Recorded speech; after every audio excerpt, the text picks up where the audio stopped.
Hello everyone, आज आपण इंटिजरची addition, subtraction, multiplication, डिव्हिजनचे basics बघणार आहे. त्यासाठी एक क्वेश्चन बघा. -3 इंटू -3. आता इथं मल्टिप्लिकेशनमध्ये आणि साईन काय सबट्रॅक्शनची मध्ये मायनस इंटू मायनस काय होतं प्लस आणि त्याच्यानंतर 3 3 जा 9. प्लसची साईन नाही दिली तरी चालते. नेक्स्ट 2 5 जा 10. 10 इंटू 7 किती येणार 70. मध्ये मायनस होतं म्हणून मायनस लिहिलं. नेक्स्ट आता इथं +9 आहे आणि इथं -70. ठीक आहे, तर प्लस मायनस काय होणार मायनस होणार आणि साईन काय येणार ग्रेटर नंबरची येणार. ठीक आहे, तर बघा 70 मधून 9 गेले, आन्सर आलं 61 म्हणजे 61. त्याच्यानंतर त्याच्यातून आपण साईन कोणती देणार पॉझिटिव्ह नंबर म्हणजे 9 ची देणार का 70 ची देणार, तर आपण साईन देणार ग्रेटर नंबरची, तो आहे मायनस.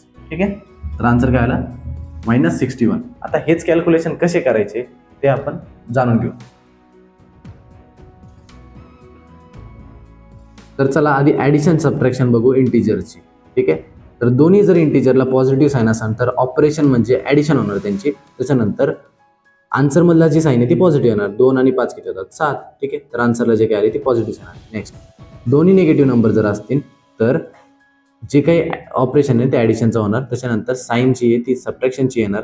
बघा -2 आणि -5 मायनस मायनस प्लस, तर आन्सर आलं 7 आणि साईन कोणती आली मायनसची. ठीक आहे, नेक्स्ट एक पॉझिटिव्ह नंबर एक निगेटिव्ह नंबर आहे तर सबट्रॅक्शन होणार आणि लार्जर जो इंटिजर आहे त्याची तुम्ही साईन देणार. ठीक आहे, तर +2 -5 आन्सर काय आलं -3. 5 आणि 2 या दोघांचं सबट्रॅक्शन 5 मधून 2 गेले 3 आलं आणि ग्रेटर नंबर कोण होता 5, तर त्याची साईन इथं मायनस दिली. ठीक आहे, मायनस आणि प्लस, एक नंबर मायनस एक प्लस आहे, परत सबट्रॅक्शन लार्जर नंबरची साईन येणार. बघा सपोज करा -2 आहे आणि +5 आहे, लार्जर नंबर कोण आहे 5, तर साईन प्लसची इथं 5 ची येणार. नेक्स्ट 5 मधून 2 गेले 3 आन्सर. ठीक आहे, कळलं. जर सेम साईन असतील तर ॲडिशनच होणार कंपल्सरी. दोन्ही पॉझिटिव्ह असेल तर पॉझिटिव्ह साईन, दोन्ही निगेटिव्ह असेल तर निगेटिव्ह साईन. मल्टिप्लिकेशनमध्ये दोन्ही पण नंबर जर निगेटिव्ह असतील तर आन्सर पॉझिटिव्ह येणार. बघा -2 इंटू -5 आन्सर आलं +10. दोन्ही नंबर जर पॉझिटिव्ह असेल तरी पण पॉझिटिव्ह साईन येणार. 2 5 जा 10 पॉझिटिव्ह. ठीक आहे, पण ज्यावेळेस साईन डिफरंट असते म्हणजे एक नंबर पॉझिटिव्ह एक निगेटिव्ह आहे तर तुमच्या आन्सरला कंपल्सरी निगेटिव्ह साईन येणार. इथं पण एक नंबर निगेटिव्ह एक पॉझिटिव्ह, तर तुमचा आन्सर काय आला -10. ओके, मल्टिप्लिकेशन इझी आहे. सेम रूल्स डिव्हिजनला पण अप्लाय होतं.